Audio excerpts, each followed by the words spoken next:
Boa noite, pessoal. Está começando mais uma reunião do NEFI. Hoje a gente está com uma reunião de História e Cristianismo. Eu sou a Manu, sou coordenadora dessa linha. E a gente tem seguido uma sequência, né? Desde o início do ano, eu voltei de novo aqui, os primeiros materiais de História do Cristianismo, para a gente começar bem sequencial. Então, nós temos todas as aulas gravadas aí no YouTube, para quem queira acompanhar, tá assistindo ou ao vivo ou depois, você pode acompanhar aí. A gente tem também todos os nossos materiais, slides, aulas gravadas, tudo isso no grupo do NEFI a gente pode compartilhar, tá bom? Então, a gente tem o canal no YouTube, NEFI, né, Núcleo de Estudos Fé Inteligente, a nossa página no Instagram, que é @nefistudos, então todo o nosso conteúdo está salvo nessas plataformas, tá bom? Então, antes da gente começar a nossa aula, vou fazer uma oração. Senhor Jesus, muito obrigada por mais uma oportunidade de estarmos aqui, obrigada por esse grupo, por essas pessoas que estão presentes, pessoas que não estão presentes, mas estão assistindo de casa, em qualquer horário que seja. Nós queremos dizer que o propósito do NEFI é glorificar a Deus, é entender um pouco mais sobre a história da igreja, sobre tudo que o Senhor fez e saber também a forma correta de nós agirmos com o que nós temos hoje, com o tempo que nós temos hoje, Deus. Que o Senhor nos use como suas testemunhas, como pessoas que têm um conhecimento, mas que devolvem esse conhecimento, porque sabemos que foi o Senhor que nos deu, Pai. Nos colocamos humildes diante de Ti, que possamos sempre aprender uns com os outros. Amém. Bom, gente, hoje eu vou falar um pouquinho sobre os primeiros conflitos com o Estado, só recapitulando aqui as nossas aulas anteriores. Nós começamos ali a história da igreja, a gente está partindo da perspectiva do Justo Gonzalez, né, ele é um historiador, teólogo também, e o Justo Gonzalez, ele parte da ideia de que a igreja é plantada ali, né, em Atos 2, e que a partir de então essa igreja ela é toda direcionada 100% pelo Espírito Santo, né? Então, ele até fala assim que a igreja nasce pentecostal, né? Que através do evento de Pentecostes e da atuação do Espírito Santo, a igreja começa a caminhar pela história. Então, é essa história que nós vamos acompanhando e aprendendo junto com ela, né? Tirando as nossas dúvidas, curiosidades e tudo mais. Então, a mensagem chega ali aos judeus, né? O cristianismo é uma religião que a gente chama de judaico-cristã, então Deus já falava com os patriarcas, né? Os judeus carregaram uma história assim por muito tempo, promessas de Deus, promessas de que viria aí uma idade messiânica, né? Eles aguardavam pelo restaurador de Israel. Então, os judeus, eles carregavam essa promessa, carregavam alguns costumes também dados por Moisés, e aguardavam aí a vinda do Messias. Então, Cristo Jesus vem à Terra, né, que é o Messias prometido, o Messias aguardado, e a gente começa a ter ali alguns conflitos sobre a fé em Cristo, né, se as pessoas realmente acreditariam que aquele era Cristo, né, era o Filho de Deus, ou se ele era apenas mais um. Então, tem uma parte dos judeus que seguiam crendo que essa idade messiânica não tinha chegado ainda, tem uma parte de judeus que começam a crer em Cristo, e tem uma parte que não era judeu, né, era apenas uma pessoa qualquer não judia, né, que eles chamam de gentios. Então, essa missão evangelística chega aí aos gentios, e a maioria deles começa a sair pelo mundo para espalhar essa fé cristã. Quando a gente fala que o Russo Gonzalez usa esse termo cristãos gregos, né, a própria Bíblia também fala de cristãos gregos, não está falando exatamente de cristãos gregos, né, mas pessoas que conheciam da cultura grega, né, conheciam da cultura helenística. E isso, inclusive, auxiliou na expansão do evangelho, né? Então, existia ali um conflito dos judeus mais conservadores, que é de saber se eles realmente deveriam deixar que essas outras pessoas chegassem, se era correto transmitir essa mensagem para outras pessoas e tudo mais. Então, a gente começa ali os primeiros conflitos entre os próprios grupos. A gente citou também na última aula a obra de Paulo, a obra missionária, mas principalmente a obra dele como escritor, porque, embora Paulo também fez algumas viagens missionárias, já existiam cristãos que plantavam o evangelho, né, antes da chegada de Paulo em outros lugares ali, para além do local onde ficavam os judeus. Então, Paulo, apesar de ter sido também um missionário, né, alguém que viajou, a importância, o maior legado de Paulo para o cristianismo são as cartas que ele escreveu. E toda a doutrina cristã, ali do Novo Testamento, é fundamentada com base nos escritos dos apóstolos, né, em especial Paulo, que aí é o escritor mais expressivo do Novo Testamento. Cartas que eram endereçadas a todas as igrejas, então Paulo ele era um líder nesse sentido, né? Ele recebia de Deus uma instrução para a igreja, como que a igreja funcionaria melhor. Dentro dessas viagens aí dos apóstolos, né, dos evangelistas, houveram muitas lendas, né? Porque de fato a expansão foi muito grande, mas aí conta-se histórias, narrativas que às vezes não são muito comprovadas, né? De que os cristãos poderiam ter chegado bem longeão e tudo mais. Então é bem interessante a gente pesquisar sobre isso. A gente falou um pouquinho sobre a aula anterior, não vou voltar, não, é só a título de curiosidade mesmo. Mas o que cabe a nós aqui na aula de hoje é sobre os conflitos com o Estado que decorreram dessa expansão, porque eles estavam ali saindo de Jerusalém e indo para outros locais, né, e naquele momento o Império Romano também estava crescendo mais, né, estava ganhando uma força mais expressiva, e, de certa forma, alguns costumes cristãos e judeus também começaram, então, a incomodar os imperadores, incomodar ali a conjuntura social de Roma. Então, a gente vai falar sobre o que causou esses primeiros conflitos, como que a igreja reagiu diante deles, como que os imperadores reagiram diante dos cristãos, como que os cristãos sofreram, de forma mais fiel, assim, né, com base no trabalho escrito por um historiador. Então, o primeiro ponto aqui que eu gostaria de citar, que o Rusto Gonzalez faz, ele chama a atenção para que a gente olhe para a cruz, porque a cruz, ela é o maior símbolo da vida cristã. Então, a primeira mensagem que a gente tem ao lembrar da cruz é o sacrifício de Cristo, né? Então, Cristo, que é o símbolo do cristianismo, a raiz do cristianismo, vamos dizer assim, ele foi condenado, foi julgado, foi morto, crucificado, né? Ele passou uma vergonha diante do povo, ele foi despido e tudo mais. E aí a gente começa a reparar que depois, né, de Cristo, Cristo veio dar o exemplo para os seus seguidores, que aqueles seguidores também haveriam de padecer por essa causa, né? Então, várias situações em que os cristãos foram submetidos, inclusive alguns também foram crucificados, uma morte semelhante à morte de Cristo, mas alguns outros tipos de morte, quando a gente citou a morte de Estevão na última aula, alguns apóstolos foram degolados, enfim, né? E aí o Rusto Gonzalez fala assim que existe um selo que ele serve para testemunhar, né, carimbar a obra desses seguidores de Cristo, e esse selo seria o sangue, ou seja, você demonstrar que estava tão engajado com essa obra, que você daria até mesmo a sua vida. Não só daria, como deram, né? Então, a gente tem aí uma história muito longa dos mártires. Vou trazer mais à frente relatos de martírio, porque eu acho a coisa, assim, mais preciosa, né? Ter um relato de alguém que viu, que assistiu, que ouviu o que esses mártires falavam ali no momento da sua morte, conseguiu registrar, e esse registro permaneceu, e a gente consegue ter acesso ao que aconteceu ali naquele momento. Então, a gente vai trazer esses relatos também. Mas é interessante a gente perceber que a perseguição contra os cristãos, contra os judeus, ela sempre aconteceu, mas, historicamente, a gente precisa ver ela de acordo com o seu próprio tempo.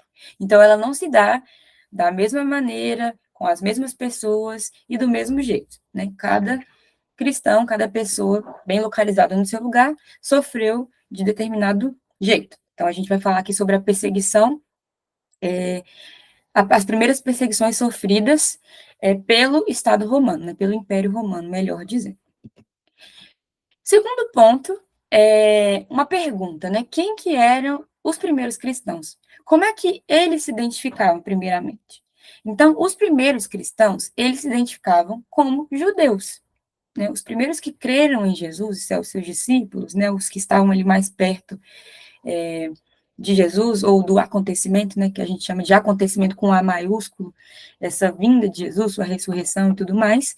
Então, eles criam que eles eram judeus, tinham raízes judaicas, cumpriam os rituais judaicos, faziam parte de tudo, iam na sinagoga, seguiam as regras sobre alimentação, seguiam a Torá, aprenderam as orações, foram educados nas escolas dos rabinos, né? Então, eles tinham essa herança cultural judaica e criam, então, que o Messias tinha chegado.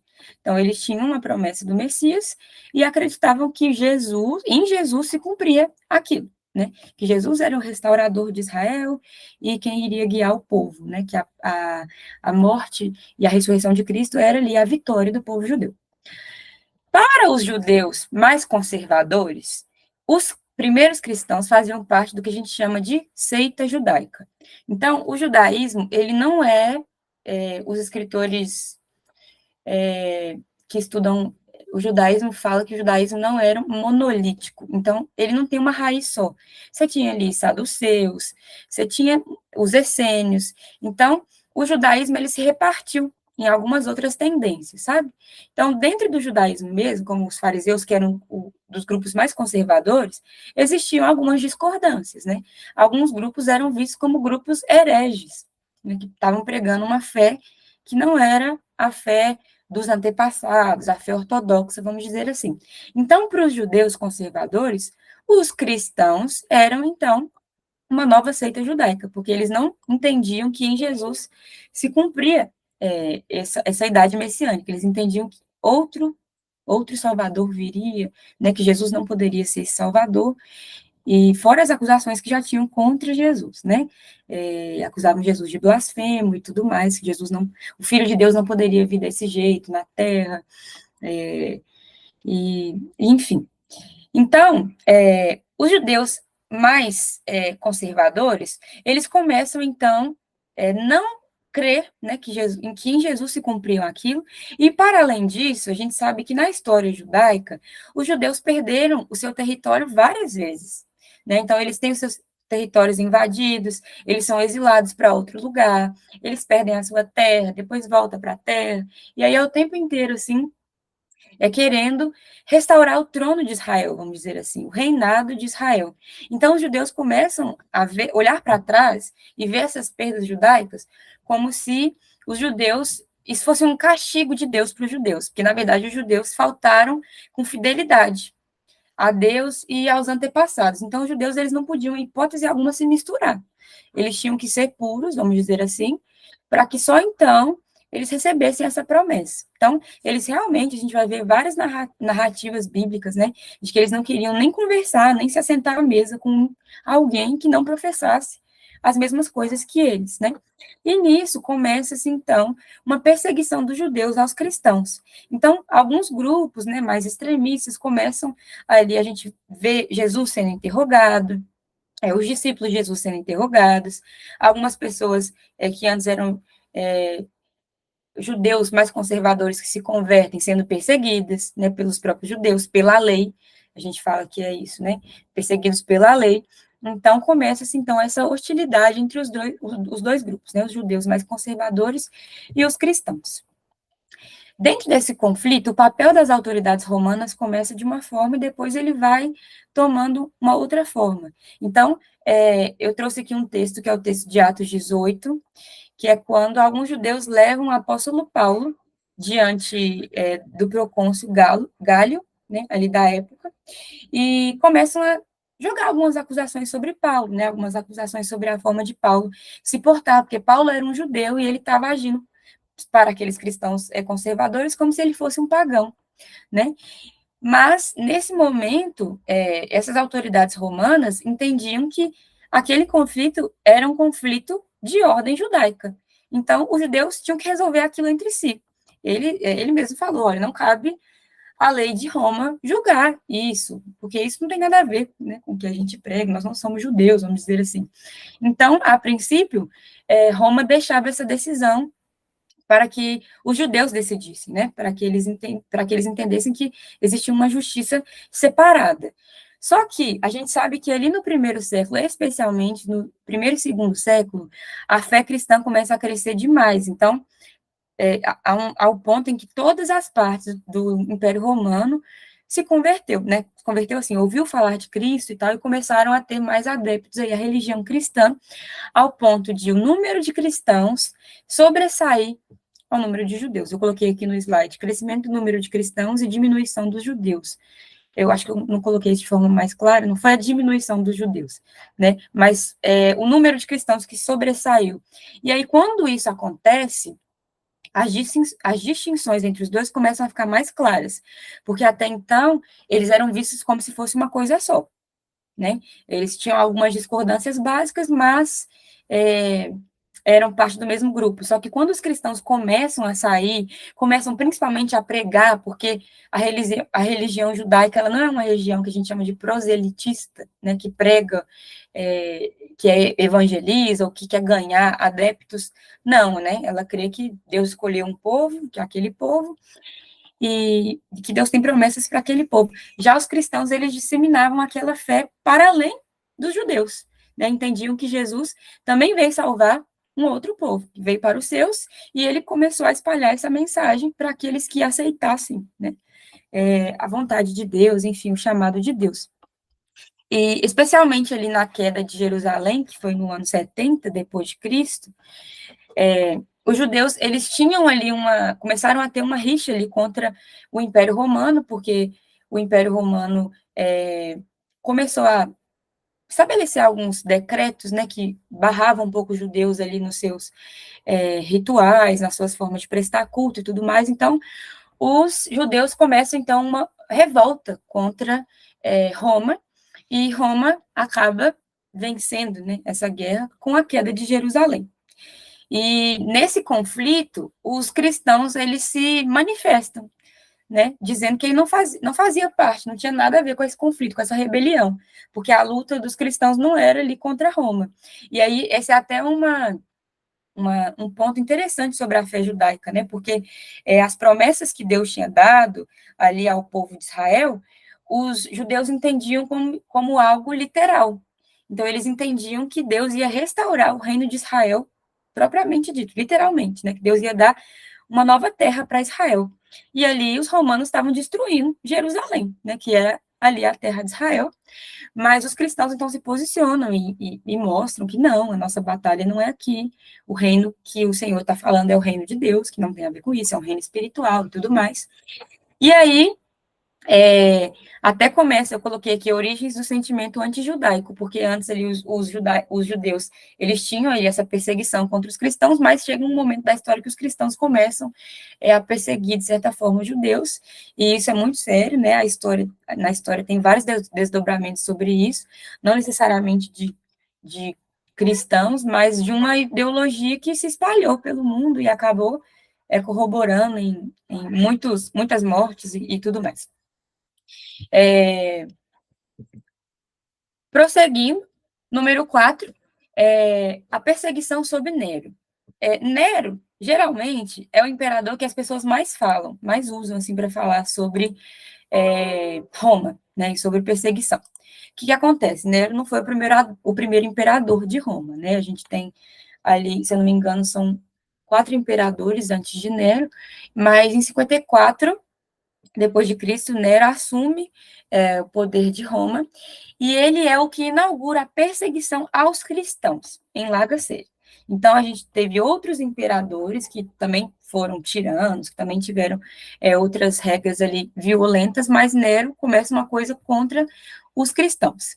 Nero era um imperador que a gente fala que tinha afãs de grandeza.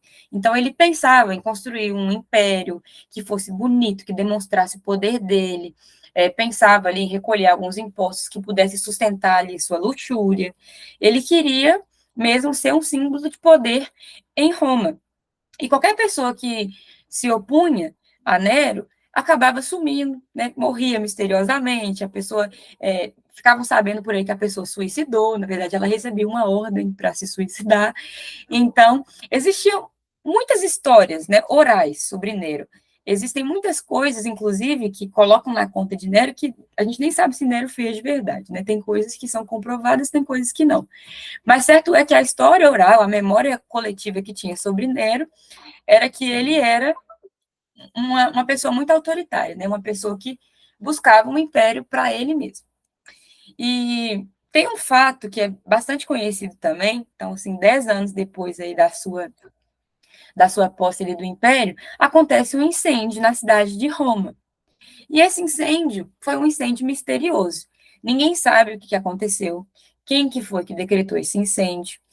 A gente sabe que Nero estava longe de Roma, acho que é uma cidade a 70 quilômetros, se eu não me engano, então ele estava bem longe mesmo.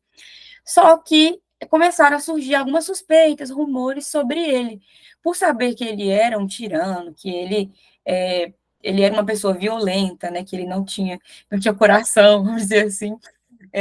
Então as pessoas começaram a suspeitar que Nero tinha ordenado, né, esse incêndio para que a cidade de Roma fosse toda destruída e que ele pudesse construir uma cidade de acordo com o que ele mesmo queria.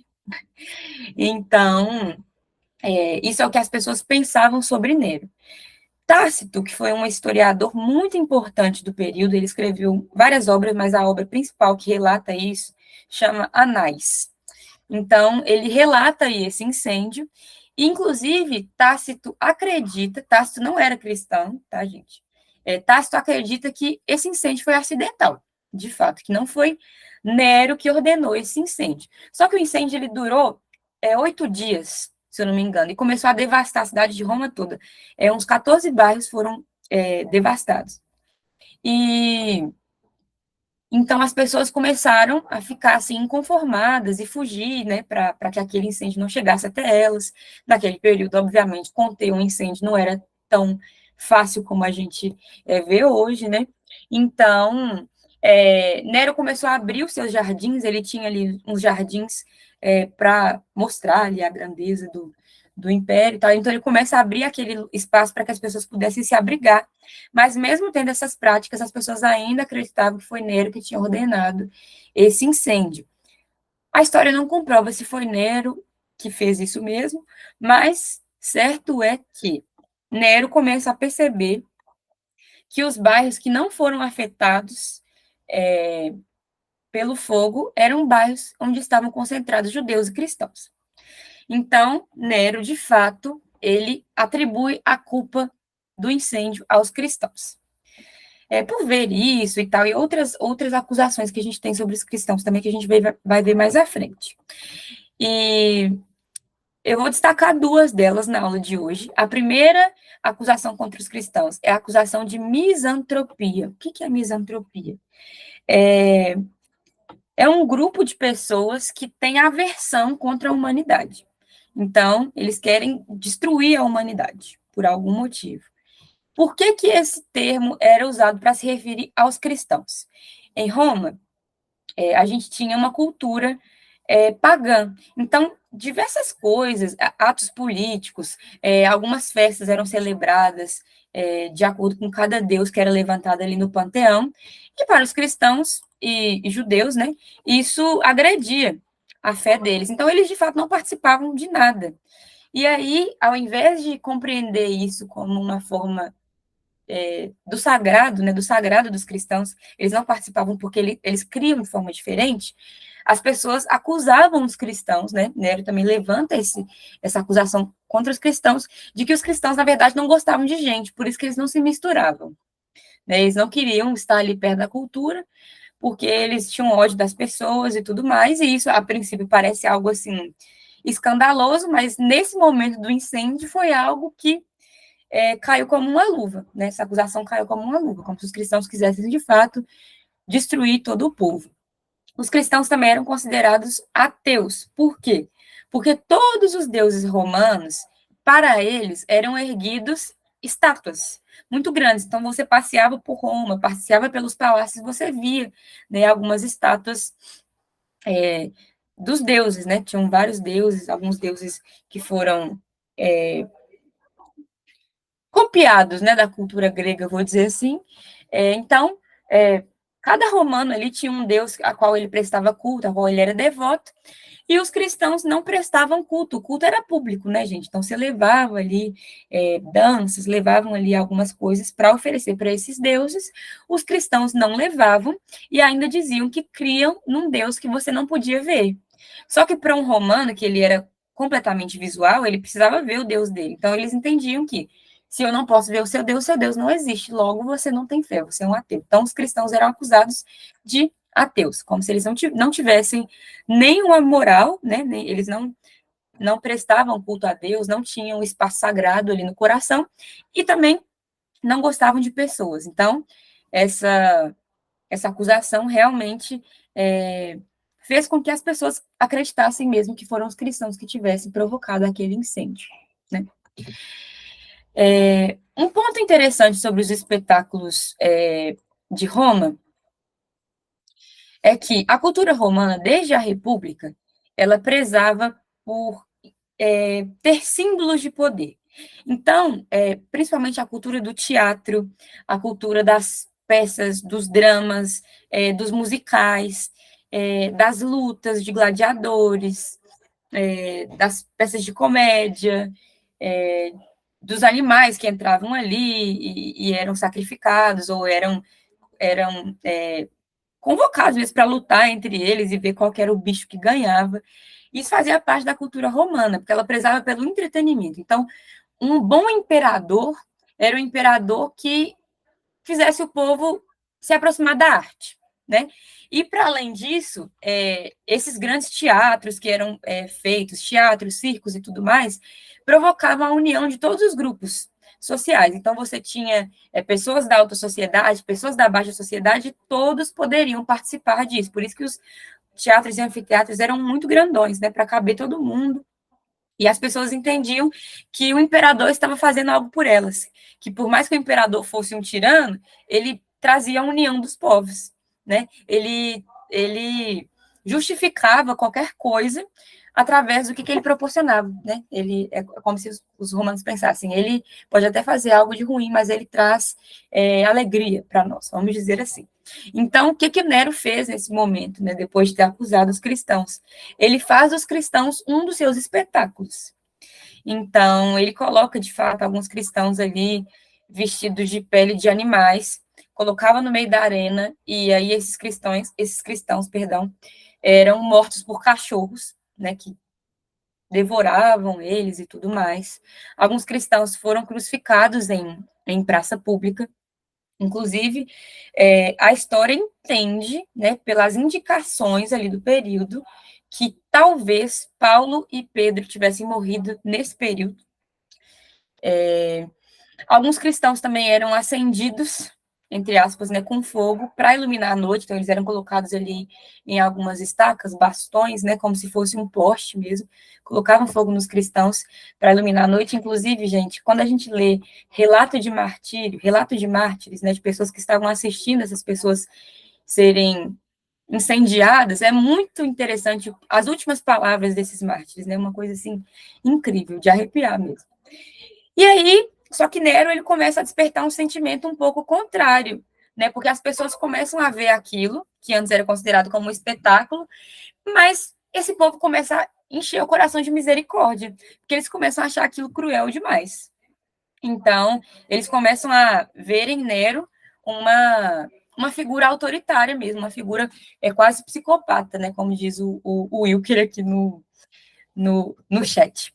Então, é importante também a gente localizar, só um minutinho, que essa perseguição, ela estava acontecendo em Roma, era uma perseguição local. A princípio, a gente tem relato de que isso aconteceu na cidade de Roma, a perseguição de Nero, tá? Então, não foi uma perseguição, assim, em massa, por todas as partes do império, não. Era na cidade de Roma.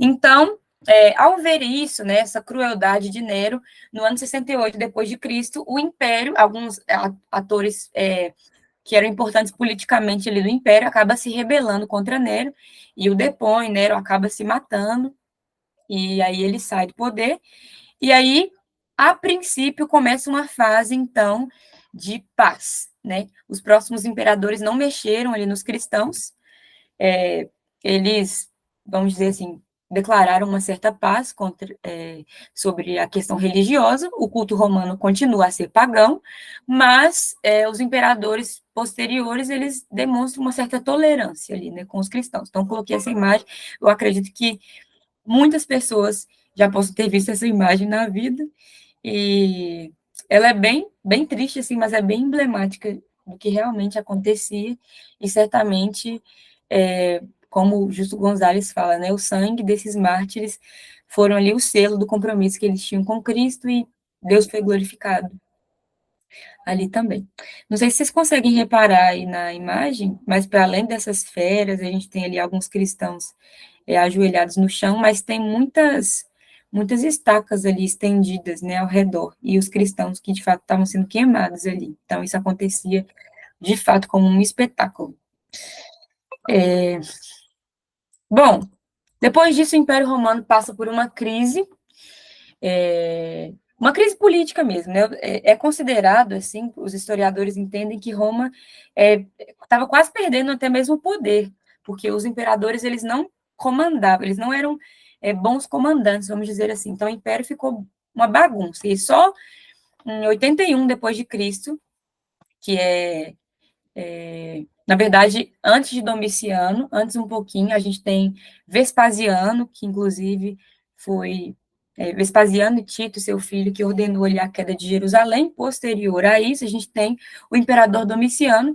No caso, a perseguição de Domiciano é a perseguição que foi a perseguição considerada a mais cruel, no sentido cristão da coisa, né? Foi a que teve mais mortes em série. E por mais que as mortes assim de Nero, do Império de Nero, foram mais emblemáticas, né, mais teatrais, Domiciano foi o imperador que deu ordem para matar mais cristãos. Então é a perseguição maior que aconteceu. Só que ela foi irrompida, né, ela começou a acontecer com mais força ali no final do domínio dele, né? Então, a princípio, ali no seu império, a relação também era de paz, mas depois isso começou a se acirrar. Ninguém sabe ao certo por que Domiciano começou a perseguir os cristãos, né? Isso não é declarado, assim, a gente não tem demonstração histórica, mas o que a gente sabe é que Domiciano, ele tinha uma tradição muito forte romana, né? Então, ele queria restaurar as instituições romanas, como, por exemplo, a família, e é muito interessante a gente pensar isso, porque se a gente for pensar, eu estou lembrando aqui de uma mensagem do pastor Guilherme de Carvalho, que ele fala sobre a ética cristã. Então, a ética cristã, ela muda muita coisa na cultura de Roma. Por exemplo, a ética cristã traz uma nova visão de família e de sexualidade, porque a família romana entendia que o pater familias, né, que era o homem de família, ele era o dono da sua casa. Então, se ele podia fazer qualquer coisa, inclusive se ele quisesse abusar da sua esposa, da sua filha, ele poderia, porque tudo poderia ser justificado. E quando Jesus pede para que as pessoas olhassem para os outros, né, amassem o outro, amassem o próximo, quando Jesus ele começa a falar para as pessoas que tinham uma posição alta, né, na sociedade, que eram donos de servos, para tratar essas pessoas com respeito, para tratar as mulheres com respeito, e isso promove uma revolução também naquele período, né?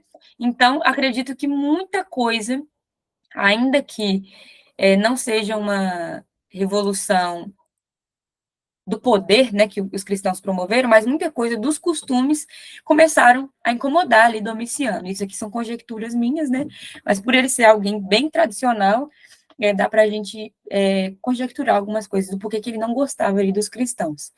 Uma coisa muito interessante que o Domiciano ordena é que anualmente os judeus levavam ofertas para Jerusalém, no caso seria para o templo de Jerusalém, né, que eram ofertas que eram ordenadas ali por Moisés e tal, então os judeus seguiram essa tradição. E aí Domiciano começa a ordenar que os judeus deveriam levar essa oferta para o império. E aí eles não concordam com isso, né? Os judeus não concordam com isso, e mesmo alguns que levavam por medo, eles declaravam que, ainda que eles estivessem fazendo aquilo, Roma não era Jerusalém para eles. Que eles ofertavam porque entendiam que deviam levar isso para o templo de Deus, e que ainda que aquele imperador ordenasse algo diferente, Roma nunca seria o centro de adoração deles. Então, Domiciano, então, começa a decretar uma perseguição para os judeus e para as pessoas que praticavam costumes judaicos. Então, a gente sabe que alguns cristãos ainda tinham essa raiz judaica, né? Então, os dois grupos foram perseguidos em série mesmo e mortos.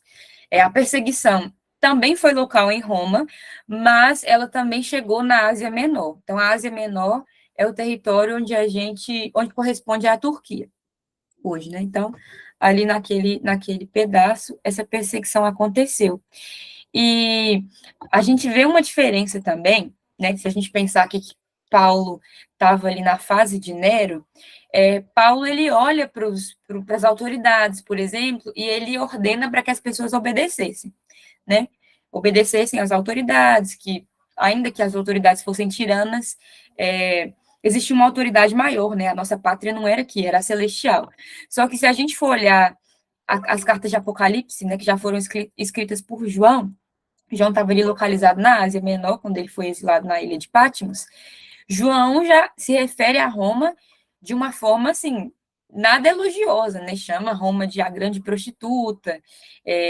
Então, de fato, ele sente, né, que é uma perseguição que já está ali mais acirrada. Então, ele entende mesmo Roma como a inimiga do povo de Deus, né? Aquela que estava destruindo o povo de Deus, que estava matando muito.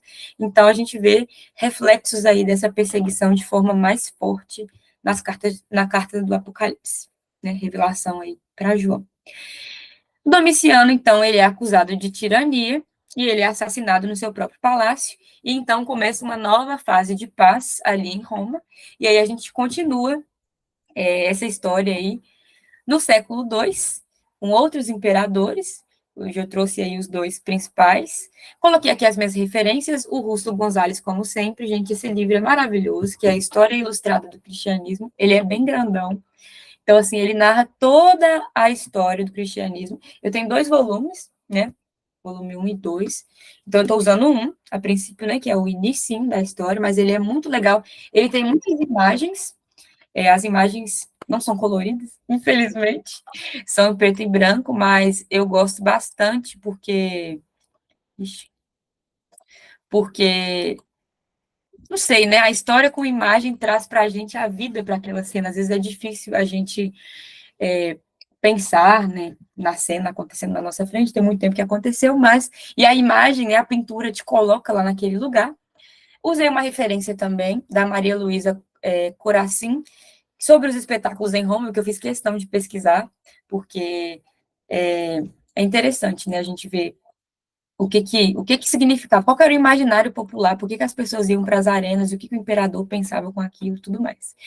Então, eu encerro por aqui a aula, né? Eu não preparei nenhuma pergunta hoje, mas eu vou abrir para comentário. Se alguém quiser abrir o microfone ou falar alguma coisa no chat, estou aberta aí para vocês falarem qualquer coisa, tá bom? Alguma reflexão que vocês tiveram aí na exposição, ou alguma dúvida, se eu tiver condições de responder, mas vocês podem ficar livres para participar.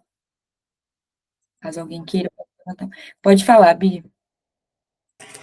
Na verdade, primeiramente, né, parabéns pela aula. Você explica muito bem, dá gosto de ficar ouvindo. Eu tô com um barulho aqui, não sei se está dando para ouvir direito, mas eu queria comentar que foi um aprendizado para mim hoje, porque a gente estuda e eu tô tão acostumada a ler sobre o que Nero falou, sobre o que Nero fez, que na minha cabeça realmente tinha sido uma prova, que era uma armação para pôr a culpa nos cristãos, e eu não sabia que talvez nem tenha sido Nero. Então, realmente foi um aprendizado novo para mim, queria falar isso. Muito obrigada, Manu. De nada. Gente, também quando eu descobri assim, né? Porque a gente não sabe se foi ou não. Mas é muito interessante, porque às vezes, quando a gente toma um lado, né? Ou somos os cristãos, e a perseguição é contra nós, parece que a gente faz uma leitura viciada, né? E aí, de fato, ele tem crimes que foram comprovados, como os que a gente falou aqui, mas algumas coisas realmente foram colocadas na conta dele que a gente não sabe se é ou não. E a história, quando eu leio algo produzido por um historiador, eu fico muito empolgada e às vezes até sou um pouco humilhada, porque a história, ela ensina a gente a ser justo, né? Você apresentar provas daquilo que você está falando. Então, independente de qualquer história que você for contar ou for ouvir, é preciso que aquilo seja é, justificado, enfim, é, falado com propriedade, né? Então, eu sou apaixonada por história, eu acho que é isso. Eu acho que a história, ela me ensina a falar a verdade. Acho que é por isso que eu amo tanto. E eu estou procurando uma citação que eu tinha colocado aqui, mas eu acho que eu tirei do slide, que pena. Mas é isso. Mais alguém deseja fazer algum comentário, gente?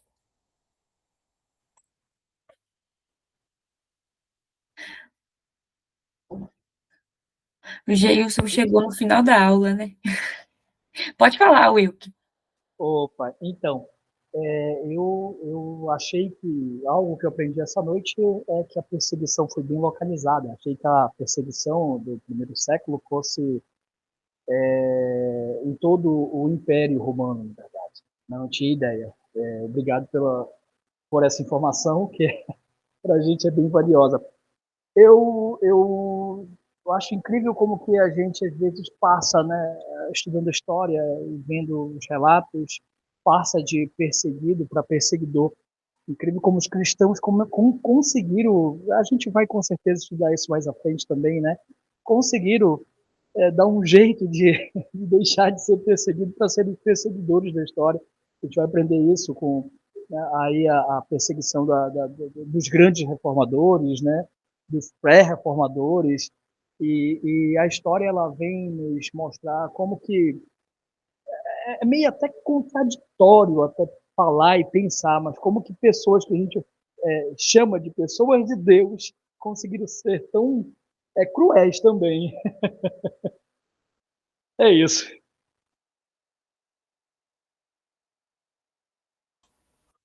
Nossa, esse comentário, Wilker, é muito interessante, porque eu lembro quando eu estava na faculdade, eu sou uma pessoa muito observadora. Eu não gosto muito de debater, não. Eu só entro numa conversa assim quando eu vejo que vale a pena, sabe? E aí, quando eu entrei na faculdade, eu ficava escutando, assim, e percebendo, assim, como é difícil para as pessoas não cristãs que estão estudando a história verem algumas atrocidades que os próprios cristãos fizeram e credibilizar, sabe? Como é que eles vão colocar crédito naquilo? É algo assim é muito difícil assim eles desassociarem a imagem de um cristão ao longo da história. É claro que assim também, né, tem várias vários questionamentos que a gente também pode fazer, porque para estudar a história a gente precisa estudar o período, né? E você não pode olhar para um cristão do século XXI e falar que é o mesmo cristão do século, sei lá, 10. Né? São narrativas muito diferentes, são contextos diferentes. Mas é difícil, assim. Tem coisas que não são justificáveis. Né? Tem coisa que você consegue olhar para o tempo e falar. Essa pessoa é porque era fruto do tempo, ela aprendeu assim, mas tem algumas crueldades que de fato não são e nem devem ser justificadas por causa do tempo, né? O Rusto Gonzalez ele fala que a igreja ela é movida pelo Espírito Santo. Então, assim, ela deve ser movida pelo Espírito Santo. E a partir do momento que ela não está, ela não é igreja. Essa é a verdade, né? Então, é duro. Mas a história nos mostra esses dois pontos. Eu acho que você foi bem cirúrgica quando você diz que foi um momento que a igreja não é direcionada. Esqueci agora, você falou agora a palavra, não é direcionada, moldada ou pelo Espírito Santo, ela não está sendo igreja. E é bem interessante essa tua fala, porque a gente tem que perceber, de fato, que o ser humano, muitas das vezes, ele se permite não ser direcionado pelo Espírito Santo. E é incrível como que é a mesma pessoa que é moldada por Deus ou direcionada pelo Espírito Santo, faz a obra de Deus, ela consegue ter essas janelas, esses frames sei lá, de pessoa caída, de ser humano caído mesmo, né? De pecador. E é fato, a gente tem que estar muito atento para a história, tem que estar muito atento para os movimentos que aconteceram durante a história, para os nossos dias também, porque, infelizmente, eu lembro do relato de Pedro, né? Pedro, um pouco antes, diz que Jesus é o Cristo, mas depois diz que não permitiria que Cristo morresse, né? Que aí Jesus diz para ele, olha, apartai-vos de mim, não é verdade? Então é incrível como nós, seres humanos, como seres caídos, nós somos tendenciosos, se não estivermos atentos, a sermos também usados por Satanás, infelizmente. É isso, meu comentário. Muito bom.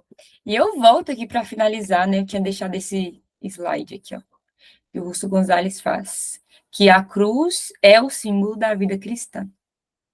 E aí a gente está se referindo a um período da história em que, de fato, o sangue foi o selo do testemunho, né? Mas vou agora trazer a linguagem figurada que o apóstolo Paulo trouxe, né? Que é de estar crucificado com Cristo.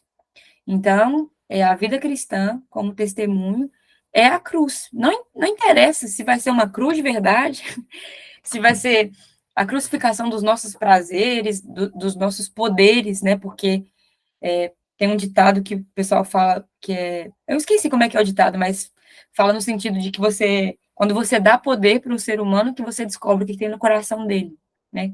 Quando ele começa a ter ali as suas forças mais aparentes, quando ele tem uma área de atuação maior, você vê ali até onde vai o coração dessa pessoa. Só respondendo aqui o Geilson, a gente deixa o material disponível, sabe? A gente envia no grupo e tudo mais, tem também as aulas gravadas no YouTube, então, caso vocês queiram, né, os slides, as referências, tudo, eu posso enviar lá no grupo do WhatsApp, tá bom? Mas a aula gravada mesmo, ela fica no YouTube. Acredito que amanhã ela já esteja lá, para quem quiser assistir ela do início ao fim. A Bia colocou aqui no chat, é triste ver que muitos cristãos têm aversão a determinadas pessoas, como foram acusados no passado. Exatamente. Então, nossa, e o Russo Gonzalez fala isso, e eu gosto muito da escrita dele, porque ele é um cristão apaixonado pela história da igreja, e ele começa o prefácio do livro, ou resumo, não sei se eu posso chamar de prefácio, eu acho que esse livro não é prefácio, é resumo mesmo, falando assim que estudar a história da igreja é como se você estivesse lendo uma autobiografia, porque essa é a sua história. Então, quando a gente lê que os cristãos fizeram isso de ruim, e a gente fala, ai, nossa, que coisa feia, não seguiu o exemplo de Jesus, é um exame reflexivo, porque eu não sei se daqui a 20 anos, talvez, somos nós que estaremos nas páginas dizendo sobre atrocidades que fizemos também, ou que pensamos. Então, assim, é muito profundo, assim, a gente mapear onde é que a gente está e o nosso coração. Acho que a história sempre volta a gente para o nosso coração. O livro, Bia, é História Ilustrada do Cristianismo, do Justo Gonzalez. Muito bom. E o Justo Gonzalez, ele tem história do pensamento cristão, então ele é um escritor fenomenal, assim, maior referência. E ele é da América do Sul, né, o que é muito legal, que a gente às vezes lê, tem uma leitura mais viciada da América do Norte, tal. Eu gosto muito assim de ver esse panorama do lado de cá também. Então, gosto muito. Gente, alguém tem mais algum comentário? Porque senão vou partir para encerrar. Bom, foi muito bom estar com vocês hoje nessa noite. Quero agradecer pelos comentários, pela participação de quem ficou até o final. Quem está assistindo de casa, você é muito bem-vindo no Nefi. Esse grupo é para você tirar suas dúvidas, participar com a gente, para eu tirar as minhas. E é muito bom, né? A gente já está caminhando aí para um tempinho bom com o Nefi. A gente tem desenvolvido muitos projetos legais, projetos aqui, né, nas plataformas digitais, algumas reuniões presenciais também, que é sempre maravilhoso ver vocês pessoalmente. E eu espero que seja para sempre, né? Que a gente aprenda sempre juntos e que eu possa colaborar aí para vocês aprenderem um pouquinho de história do cristianismo, à medida que eu vou aprendendo também, né? Porque preparar a aula é sempre um aprendizado para mim. E, principalmente, que a gente compreenda que essa é a nossa história, né? A história de Deus. A gente faz parte dela. Então, a gente, aqui no século XXI, está fazendo parte de algo que Deus está fazendo na Terra. Então, a gente não pode olhar para a história do cristianismo como se a gente fosse separado dela, né? A gente ainda está escrevendo essa história. E Deus queira que, se a gente for citado, que seja por algo bom. Amém? Gente, muito obrigada, então. Que Deus abençoe vocês. Eu vou encerrar a apresentação por aqui e a gravação também, tá bom? Deus abençoe. Boa noite a todos. Tchau, tchau, gente.